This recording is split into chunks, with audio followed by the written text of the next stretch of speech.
telling it like it is. Who is in charge? Hustler, hacker, or hipster? But first, let me present my guests. And since I don't know all of them too well, I read a lot about you in the last 2-3 hours, but nevertheless, I will just read out your names and the companies you present. Steli FT, Close.io. He's not here. Where is he? He said no. He said no. He got scared. Yeah, he's hustling. Yeah, that's a good one. Mitja Poljšak, Yeah, PricePilot. You're Mitja Poljšak. Hi. Pleased to meet you, sir. Now, Mitja Mavsar. Hello. Hello. And the gentleman from Poland, I guess. Tomasz Krajewski. Tomasz Krajewski from Poland. So this is a mixture of Slovene and Polish. It's a mixed roundtable. Is it okay with you if we do it in Slovenian or in English? English will be better. Why? Why? Slovenian is such an easy language, especially for Poles. It's very similar, like, you know. Let's do it in Russian. In Russian? No, no. Shall we do it in Russian? No, no, no. Okay. Dear gentlemen, thank you very much. A short introduction. Let's start in, please, 2-3 sentences, not more. Please present yourself and tell me, are you a hacker, hipster, or a hustler? Hi everyone, I'm Mitja. I'm a programmer, developer, code monkey if you want. And I'm definitely a hacker. And because I'm now a founder, and I'm a hacker founder, that's why I'm probably here. So I'm a founder of a startup called PricePilot. We've built a yield management platform for big hair salons and salon chains. And we're doing pretty well, so it was nice to meet you. What does a hacker do? What kind of personality does a hacker have to have? Well, at first you have to know how to code. That's, I think, those are the basics. Yeah, okay, but... You have to be a tech guy. You have to be a tech guy. Okay, tech guy, of course. But, you know, you've got different tech guys. You've got nice tech guys. You've got tech guys that are not so nice. You've got tech guys that like to communicate, even talking to people. Do you like talking to people, despite being a tech guy? Well, mostly we are pretty introverted. That's true. I'm quite talkative, though, especially especially if I'm surrounded with my friends and so, not on stage. There are not all hackers introverted, and there are definitely not a lot of them who are extroverted. You would consider yourself more introvert or extrovert? Somewhere in the middle, I would say. Somewhere in the middle. Okay, let's go to a nice applause for you, please, gentlemen. Please have in mind that the gentleman is an introvert. Now, let's move on. Mitja Mavsar. Hello. From looking at you, I would say that you're a tech guy, but also extrovert. Well, I was called to be a hipster, so I can play that role tonight. You are a hipster, but you don't have a beard. Do all hipsters have beards? Well, it's a funny story, you know. I had a coworker, and there was Movember, you know, when you grow mustache. All hipsters should do mustache, and I tried it, and it was like November 15, and then there was this my team member who said, you know, you look like Albanian fruit salesman's son, 13-year-old son. And then I shaved that off, and I also tried with the beard and with the ponytail, but it all failed, so I don't know.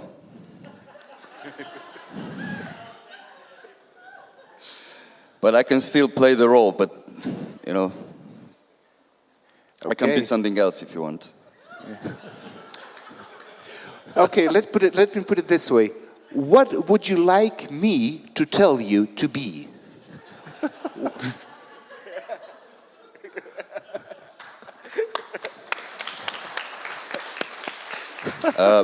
Actually, I started Googling what a hipster is an hour ago, and one definition is that hipster doesn't want to be tagged and doesn't want to be called a hipster, so therefore I am a typical hipster. Okay, very good. Sir, just in short words, please tell us what you do for a living, what you are trying to accomplish. I'm a user experience designer for 10 years now, or maybe 15. And I founded a company with a team of really nice people, and we are trying to save the world of children who can't really speak well. I think it is a very noble cause. And congratulations to your cause. Thank you. It's a business, not just a cause. But, you know, a hipster always tries to change the world, and, you know, that's why I'm playing the game. Okay. You know, Frankl, Peter Frankl, what are you? I am a corporate guy pretending not to be a corporate guy. But hipster, hustler, or hacker? I'm a hustler, definitely. Hustler? Okay. I'm a hustler. No question. Okay. Sir, you're from BTC. I have such a nice deal for you. Only for you. Really? Only for you. And this is a gentleman from a fast-growing company from Poland. I tell you, I take euros, rubles, zloty, whatever you choose. And I'll give you a deal you have never seen before. Is this a hustler act from the 70s, or do hustlers nowadays do it differently? Excuse me? Yeah, I know, we have a problem. We don't hear each other as well as you hear us. Just say yes. Yeah. Okay, I will say yes. I'm waiting for the deal, so. You're waiting for the deal. Okay, I'm also present in Poland, business-wise. I am attending board member of Puls Biznesu in Poland, and next time I come to Warsaw, I'll try to find you, okay? Okay, we are very close to Puls Biznesu, so we can meet on the street, of course. Definitely. Thank you very much, sir. But please tell us a few words about your company. It's a fast-growing Polish company, what you do and what your role is within the company. Okay, so SkyCash is the leading mobile payment system in Poland, established in 2010. SkyCash is an app. With its app, you can buy bus tickets in more than 40 cities in Poland, pay for parking fees, buy cinema tickets or buy train tickets. We started, like I said, in 2010. Now we have more than 1,200,000 users, working with the biggest companies in Poland, with banks, with railway companies also. About your question, today I am a hustler, but at the weekend I try to be a hipster, but I don't look good with the beard, you know, so I have to raise it. No, but this is an interesting point you're trying to make. Can you be different persons, different personalities within one person? During the week you said you were a hustler, and on the weekends, a hipster. Does this work together, changing roles like that? It has to be like that, you know. When you are working with such changing environment like the payments, you have to be able to change the way to talk, because when we are working with our consumers, we have to be very straight to them. We have to tell them the truth. We have to sometimes we have to tell them, okay, we fail, sorry. But when you are working with the banks or with your partners, you have to be a businessman. You have to tell them, okay, sorry guys, you have to pay for that. Okay, thank you very much, sir. Your company is a fast-growing one. Can you please share some details about the pace of the growth? Could you repeat? Yeah. Can you share? Can you hear me now when I stand here? Now it's better. Now it's better, okay. Can you share some details of how fast your company has been growing in the last few years? Okay, so our growth is more than 1,500% from the start to the last year. So it's 15 times from the beginning, you know. Okay.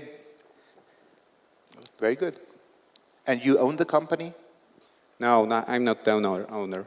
I'm only one of the shareholders. Okay, you are a shareholder of the company. Okay, very much. Thank you for coming to Slovenia and welcome. Mr. Julij Božič, his role is, he has a special role here. Mr. Julij Božič has worked for IBM for quite a few years, and now he's working for BTC. And it is fair to say that he has quite a lot of experience in the corporate world, and he is going to present some kind of a link between the two gentlemen that are, let's say, still startups. Is it fair to say? Yeah. Yeah? Then there is a fast-growing startup that has maybe come to the boundaries of not being a startup anymore, becoming a corporation, and this is a corporate guy. Mr. Božič, tell us, would you consider yourself in the corporate world a hipster, hacker, or a, hustler? Jesus, Peter, I'm corporate guy. I even don't know what these names mean, you know, like hipster, or what you say, Hitler? Hipster. It's really hard to tell because, you know, from the corporate world, of course you need different roles, but what I know is that at the end of the day you need to sell things, you need to close the deal, you need to bring the final round to have a signed contract, you know. So this is from my point of view. I consider myself as a deal maker in that sense, that whatever you do, of course it's very important how big and your team, but at the end, as I said, it's about closing the deal. Yeah. And this is not so romantic, is it? Or is it romantic? Sounds like a hustler to me. He sounds like, yeah, hustler, yeah. All corporate guys are hustlers, right? Yeah, corporate guys. Yeah. And the startup guys, other guys, pretend not to be hustlers. Not necessarily. Yeah? No? Okay. Now, Mitja, you have to be a hustler. You are a programmer and the founder, so... Yeah, you have to be a little bit of a hustler. okay, now, what is the point of our discussion? First, let's see what kind of personalities does a starting company have to have in order to be successful? Well, if they're, you know, if the founders, if they're all the same, or let's say the key people in a small company, if they're all the same, is it good? Does this vouch for success? Or is it better to have, you know, different people? Now, and it's not necessarily about being a hipster, hacker, or a hustler. It's about different personalities a company has to embrace. And let's start with the startuppers. Yeah, I would say that they all say you need a hustler, you need a hipster, and you need a hacker. So that's an ideal combination. In my startup, I'm a hacker and I have two hustlers, and I don't have a hipster. So now we are searching for a hipster. And what would you expect from a hipster? A hacker is somebody who hacks. A hustler is a deal maker. Yeah. And what would you expect from a hipster? A guy that takes care for the appearance, for the visual stuff, for, you know, the like trendy stuff, good copy, good design, that kind of stuff. Okay. Okay. Mitja? Whenever I was either hiring or building a team, I was always trying to. At first, I actually hired people who were like similar to me because it was really fun to work with similar people. You know, everything goes fast. But then I realized that, you know, everyone has, you know, every person here is a piece of a puzzle. So, you know, you have to find, you know, where is your, you know, I don't know how this part of the puzzle is called, but where do you have this and where do you have the whole? And you have to surround yourself with people that basically complement you. Maybe hustler, hipster, hacker is the right metaphor for this, but in real life it's actually much more complex. You know, if you have, for example, if you have people who have kids, you need to combine them with people without kids. If you have people with money, you have to, you know, combine them with poor people. You know, it's like if you have the variety, even, you know, if you have engineers, or I don't know, even, you know, if you have lawyers, you know, never sit them in the same room. You know, have one lawyer, one designer, one, I don't know, engineer, one whatever. You know, we're in the, not every startup need to be, I don't know, technical. So maybe a hacker is something that can be not the guy who codes, but the guy who is really deep in his T-shape, you know, his T is going really deep. Yeah, I would really agree with that, because in the corporate world, you know, how they usually structure the things is in silos, you know, and then you have marketing together, you have lawyers, as you said, and sales department, this, and what I think is the right combination is this mixture of people working together in one room, in, let's say, open space, or on the projects, that you get the best of all of the different groups, and really this teaming is important. It's always about people, you know, and I saw many startups when they have great product and great development and everything, but they went apart because the spirit was not there. They were not living for the same aim and same goal, and other way around, you know. So yeah, in corporate world, I think these need to be changed as well. And you guys with this startup world are bringing this innovation and this new look and I mean new way of working also in the corporate world. Basically, that's one of the reasons why also I quit the corporate world of the. But there's a very important thing, I think you mentioned, that it is fun to work with people that are similar. I mean, is it a mistake to hire or to, you know, consort mostly with people that are similar? Do people have to be different in order for a group to become successful?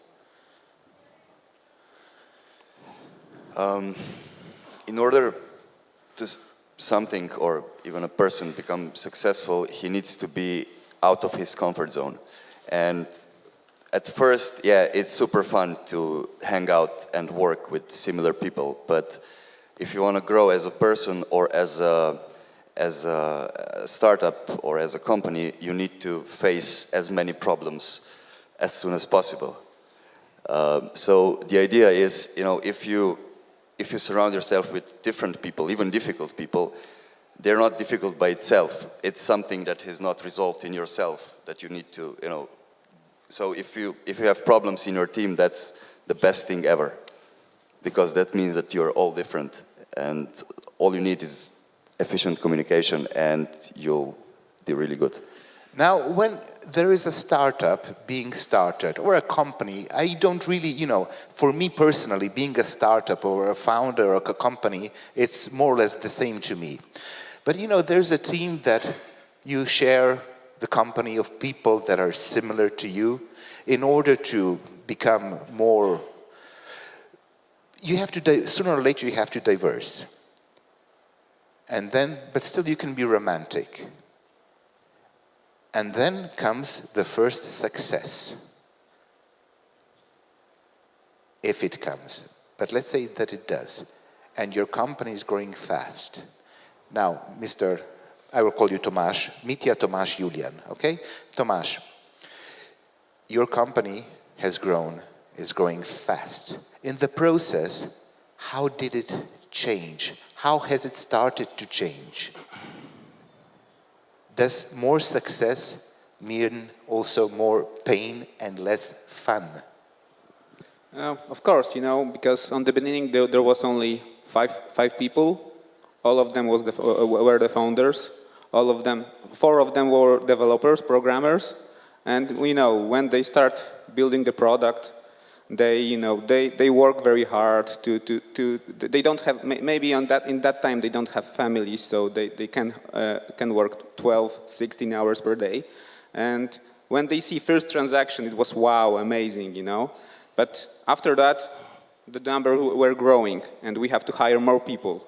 And when we try hire more people, we were looking people which are very similar to us, which were focused on the product, which believes in the idea, but it was difficult. So then we decide that maybe we have to change the way how we work right now. Maybe we have to find some kind of hipster, and we find the hipster and programmer in one person, so it's possible. And now we are looking at people which are very open mind, which have open mind. And what's changed right now? So on the beginning it was only 5 people. Now it's more than 20. They have different personalities. They have their own daily duties like home duties, kids, and other things. And maybe they are not so stick with the product, but they are trying to use it in every day. Of course, there are some problems sometimes when someone decides to go. And what's changed that on the beginning, the whole team was like a friends. Now we are a bunch of friends and employees. Not everyone feels like a friend. And what is the most important thing? So we start changing the way how we communicate. On the beginning, we communicate with each other. Now we have to communicate by some kind of chats or other softwares, because too many people in one place, it's not good. A lot of problems. Let me ask the following question, and this is for the 3 of you. Do you expect the same thing to happen when you grow also with your companies? There is a first very romantic phase. Let's say then there is the honeymoon phase. It's so nice. And after the honeymoon, when people get married, then the real work starts. Are you, gentlemen, afraid of that? Well, we're not thinking much about that now. We are all about how to grow and to come to that phase, and we will probably have to deal with that later. That's my attitude. But this is a very good and valid answer.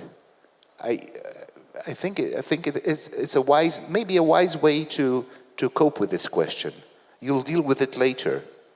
But do you think it will come at all? It's kind of likely that will happen, yeah. Sir, Mitja? Second Mitja? Yep, very likely. Do you think that you will be sentimental and sorry that this first honeymoon phase and the romantic phase has come to an end? I've been married for 8 years or something, 15 years with my wife. We are together for 15 years, and yeah, it was honeymoon, and we're not sorry till now. So probably we have in the business. We have 10 more years of pure joy, or 20 or 30. I don't know. Can be fun in all times, Tomasz, romantic phase, normal life. You said so vividly.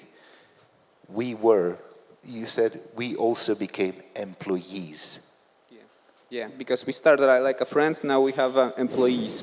So we are in that phase right now because there was a honeymoon. Then we have that great success, Deloitte Fast 50, and now there is hard work. And it's very hard now to motivate people that we have to work more and more, because we have to succeed. Maybe we will. that this is enough for us. No, we have to work more and harder because we have to globalize our business. Now we are working only in Poland. We have to be everywhere. We have to be in Slovenia also. What can, let's say, the startup world, when dealing with this particular issue, different personalities and how to manage growth, learn from the corporate world? Why am I asking this question?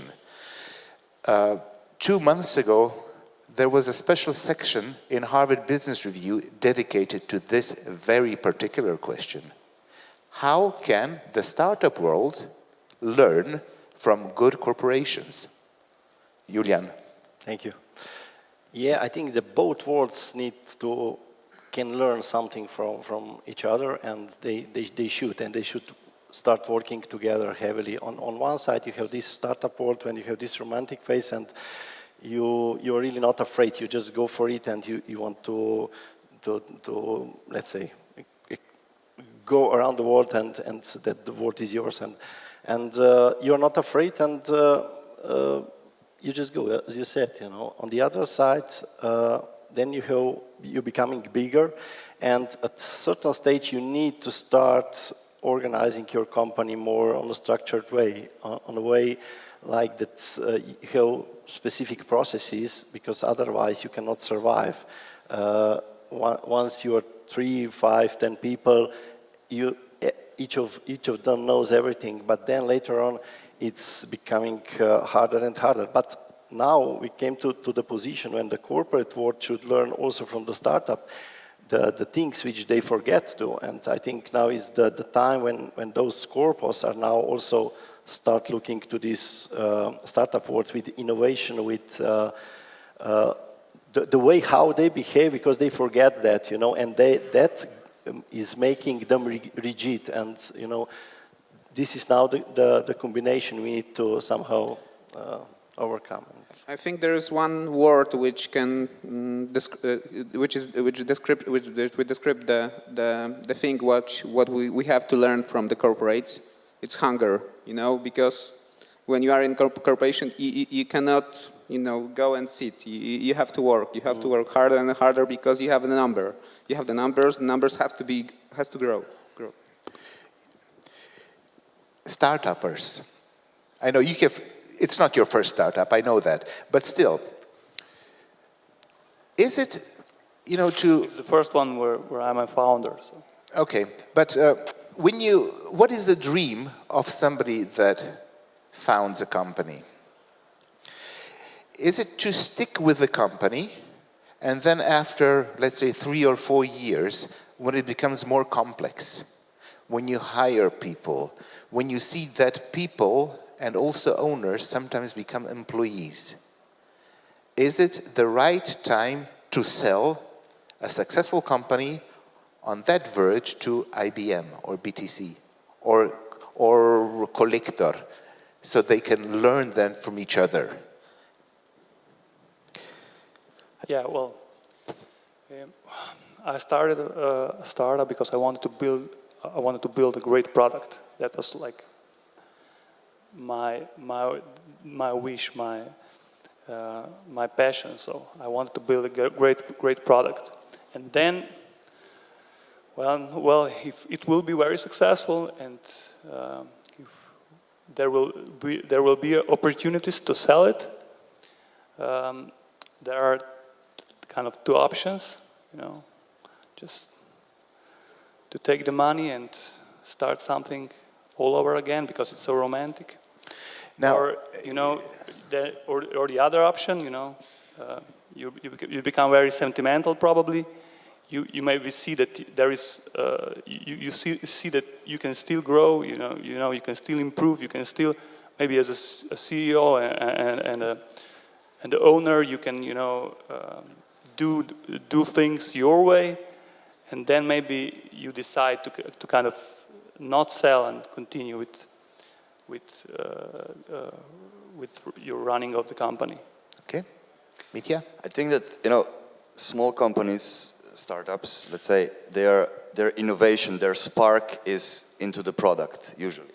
That's the romantic area. And the passion, yeah. And then later on, you have to, either sell or focus your spark in, processes innovation and, how you organize a team. Do you create small startups inside the company and stuff? I think there's a lot of things that still can be innovated, at least, especially in the companies that are like growing, like yours, Like, okay, you say, okay, the product is okay, we are selling, and now the core task is to innovate our process, to find what fits, to find the internal fit in a way. I think that's basically the reason why when you're really big, when you're enterprise level, you kind of totally stop innovating at the service and product level. How, when this passion, how do you keep running, being passionate, and also introducing at a certain level processes that are typical, that have to take place in a, let's say, normal company? How do you do that, the passion, how do you do that in order not to kill the passion? Well, we are still working, we are still reinventing the process, the product, and we are giving our people, our team, the voice. Okay, so maybe you are a developer, but still you are SkyCash user. Still, you have family, maybe your mother wants to test it. So we are trying to convince people that they have, their role, it's not only their role as a staff member, but their role as a producer, as a visionary. So that's how we try to do it. And that passion, it's very amazing when you met someone on the street and he told you, okay, no, look at, I pay for my parking fee with your app. It's amazing. Thank you very much. It helped me every day. Even if it rains, I can use your app. So it's like that way. There's a Jeff Bezos. There was, Steve Jobs. But sometimes there's also a Tim Cook. Passion, love, reinventing yourself the whole time. Are you guys considering to sell or to grow into a Jeff Bezos?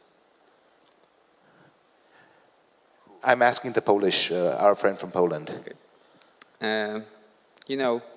Maybe not right now, but in the end, I think that we cannot grow without any help of the big players, So you have to ask this question to our shareholders, the majority of them, but I think that in the end, we have to somehow be sold to the bigger player, because you cannot grow from local company without the extra money to the global one. So the company I was addressing, for instance, Amazon, is more or less an exception to the world of reality. I think the Amazon growth in the different area. You have to be aware that in the States there are big traditions in buying things remotely. I mean, from the 19th century. I'm talking about a company as such, not the business. There is this person who started it and is still there and is growing all the time. So I think there are only few companies can work like Amazon can grow rapidly without any help of external partners, and he sold. IBM, BTC, they have those companies. Let's say, I'm not trying to sound pejorative. On the contrary, however, you're old companies. Established companies, and you're always looking for startups in a way. BTC has started doing that, and your role, Julian, is to do exactly that. Now, there are two guys over there, two Mitjas. Julian, would you like to buy them? What would make you think that those guys can be your future co-workers, buddies, employees? I don't know. Um, you know, whether, okay, I'm talking about IBM or now BTC, the large company, we need to step into that area, start working with startups, you know, because those guys are bringing the innovation in. But now, as those two worlds are not capable to understand each other so well, you need someone in between. That's why, let's say, ABC Accelerator in BTC is so important. Part of the one who understands the corporate world and also the startup world, and then you get those two worlds together. And I would definitely then, through such an institute or accelerator, get this knowledge in, because it has to be somehow on the structured way. I can buy first, or we can make first app, or we can buy a startup. But then what? Then second, the third, 10th, when you have 10 applications, you don't know what to do, how to integrate it in your somehow complex and silos environment. So you need to do it on a structured way as well. And here you have those corpo accelerators now, which could help now both worlds working together. And then on that way, definitely this is the way. And we will need, in BTC, we will need, you know, solutions for different areas, you know, as we are innovative, smart city and would like to become a digital city now. All these solutions, like parking, like everything, we would like to test in our environment. So this is our goal, and we will definitely work with those guys. And we need. So you two guys will work. Tomasz, you as a hustler will try to sell Julian something now. Of course, I hope so. Yeah. How much? What will you try to sell him? Do it. Try to sell him now. How much? How much? No, really, no. Pretend. Come on. Yeah, pretend. So you are selling what? This parking? We are selling the mobile parking application. Yeah. With one app, you can do a lot of things, like pay for parking fee, buy cinema tickets, buy transportation tickets, and of course send money to someone else in each place in Poland. Even you can withdraw your money without your credit or debit card. And if I give you now the platform or the physical environment where you can test it, let's say this environment could be your showroom, let's say, for your solution. Mm-hmm. Would that be of help for you? Yes, of course, because you know our solution is very flexible, and we can in 2 or 3 days we can be in Slovenia if the city will accept that kind of demo, and we can show you that paying for parking fee with your phone, it can be easy, it can be good. So invited on a meeting, yeah. Okay. Yeah, this is how it works. Thank you for this very nice hustling act. Thank you. Let's move on. Julian, how big, from your corporate experience, and tell this to the new guys, the new kids, tell them, how big does a company have to be in order to need to employ a bookkeeper? Never. Never. No, you need bookkeeper, of course. It's very important. I mean, it's really difficult to say. You need to feel it. You have different ways how you will do it. It's whether you sell your company to the big guy or big partner, and this partner is giving you all those things. You know, good brand, networking, customers. Sure, but you know, sooner or later they have to become normal. Bookkeeper, back office, I don't know, accountant, lawyer. Oh, Jesus. When do those people have to deal with so not passionate things in life? 20, 30, 40, 50, I don't know, in revenues. Yeah, it's hard to... 500,000. Hard to say. I mean, you know.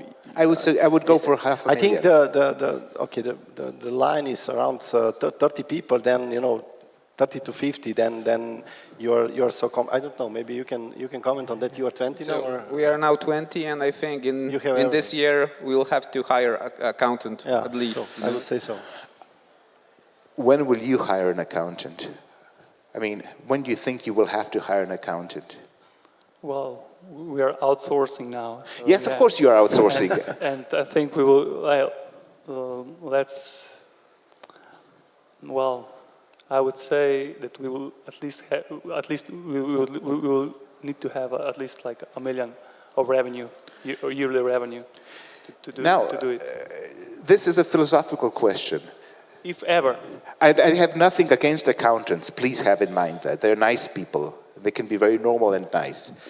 But, you know, we want to grow, and then we have to hire accountants.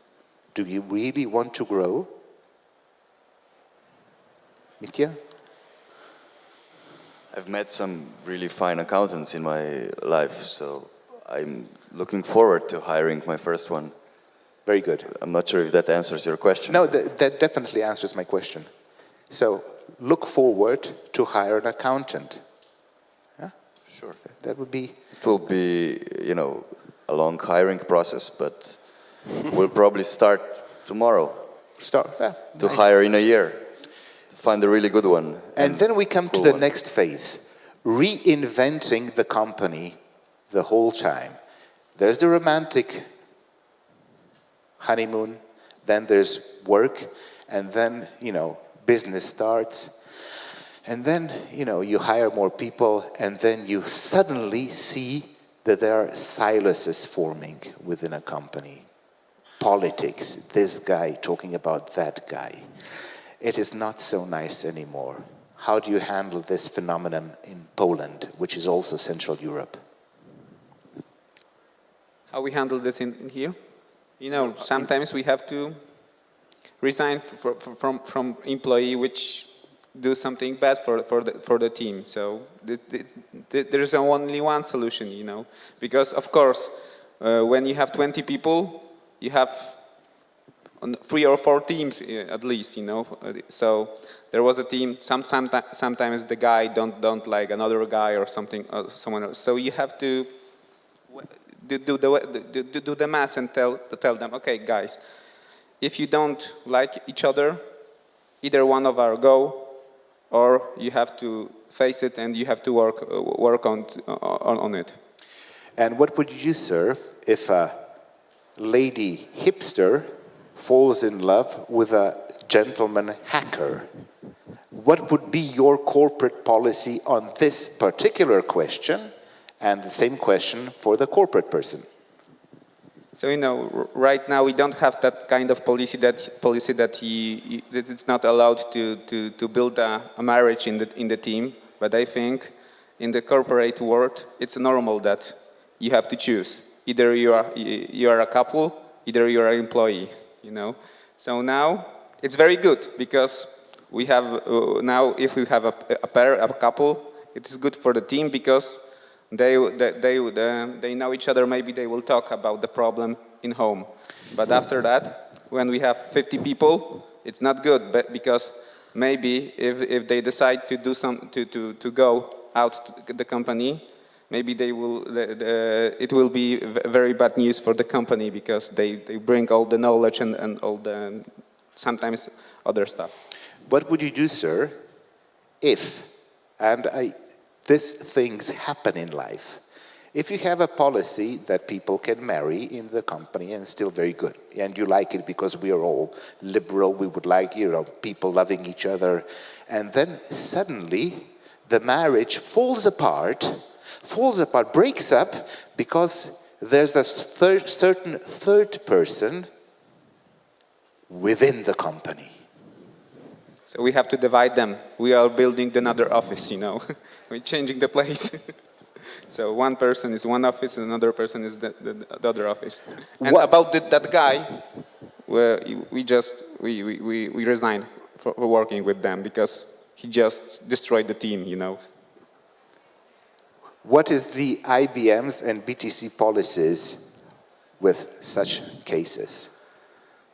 Okay. Of course, we have couples together, and we have marriages, and we have everything. In corporate world, you have everything. So, in general, as you said, we are very, very open to relations and this. But as long as it stays professional and that it's not affecting the business, it's somehow tolerated, you know. But if the marriage breaks up and then you have a real problem? We all have a problem then. We all have problems then. But yeah. what is the difference between, you know, when you have a couple in the team and you have a guy which is married and he has a problems with his marriage? It's the same, because there are some person which the marriage problem can affect them, but there are also other person which can work with that kind of situation, you know. So I think it depends on the people, not on the company and Okay. And then we come to the hacker. It is so easy to work with machines and so difficult to work with people. Well, yeah, it is sometimes like that. So I started everything myself. You know, I coded my first prototype. I did it everything by myself. And now we're growing. Now we are employing. We got great guys, but still you have to manage them. They are all different. So it can be interesting. That's all I could say for now. When machines start to talk to each other even in a more efficient way than they do nowadays, will the people problems and different sorts of people, you know, hackers and all that, will this problem disappear when all the machines will do the communicating on their own? So when they will all well, maybe are you asking me if there will be any communication whatsoever, because the machines will do all that stuff? Well, hopefully not, but I think things are not getting in that right direction. They're getting in the opposite direction. So that is likely to happen in a few hundred years. Okay, passion. You work with a product that has so much to do with passion. Without passion, without a special wish to improve the world in a significant way, there is no product like yours. How do you keep this? How do you think you will be able to keep this passion within yourself for the next 25 years? That's really simple. Just being in touch with the users and seeing the change that you're making, like face to face. I think like in big companies, the passion is lost because people are, you know, locked in their rooms, and the most passion you would see in call centers or sales teams that are, you know, actually dealing with the end user. And if you manage to maintain the true connection, like, you know, having 2 hours per week just to interview your end users, then you never stop innovating. You never stop. You know, when you never stop innovating, and the next question is to you and to you, sir. When you never stop innovating, and when you try to innovate in a bigger environment than 5 or 6 people, then people will tell you, "Oh, we have done that. It didn't work. Yes, we know that. Do we have to do that?" In Polish, in your case, you know, I think you have gone through such things. Yeah, we've seen that, of course, because, you know, the company works for the years, and sometimes there was an idea, and in that time it wasn't a good idea, but now this is a good idea. So, you know, in the end, it stays with you, and you have to say, okay, I know we do it, I know it wasn't work, but right now we have to do it. This is my decision. You have to do it. And you have to go through with it. If you have an employee who will tell you, You discuss new ideas and the employee will tell you, I don't think that the numbers fit here. I don't think there's a good business behind it. And you're the boss. Do you passion and perseverance? Perseverance means you have to push through. Is this important? First, I try to explain it, I can convince him that he's wrong. But after that, if it's not possible, I have to, this is my decision. I push it through. Push it through, box your way through. And big corporations, ideas, have to innovate, and then people say, oh, this business model won't work, we have done this, we have seen that, no, it didn't work. Yeah, traditionally in big corporations you have this top-down approach, and you get in the country just what you need to follow, and which processes, which actions, and what you can modify it like on the market, but more or less it's rigid, you know. And as a small country, we faced a lot of those problems in the corporate world with that one, and yeah. It's difficult, but on the other side, then you see that corpo cannot survive, let's say, 100 years if in each country they would do on their own, they would be innovative and something. So, in a sense, this is okay, but then you have to handle it, you know, in the right way. That it's not just crazy things behind. You know. Mitjas, and now this is the final. Passion or perseverance, boxing your way through. What is more important in order to be a successful company, hipster, hacker, or hustler? Definitely both things. Definitely Both? Yeah, definitely both. Mitja? A lot of passion. And a lot of Isn't, you know, have you seen a successful boxer without the passion, you know? Have you seen a successful knockdown. boss with passion? Boxer, you know, yes. the guy box, your metaphor was boxing, so yeah, you know, boxing, you need passion to box well, you know. Okay. Tomasz? Yeah, I think the same, that you have to mix that two things, because of course you can try to convince everyone, but in the end it's your vision, and you have to, you know, go through that vision. And if someone from the team don't believe on it, you have to give them, this is my decision, and you have to deal with it.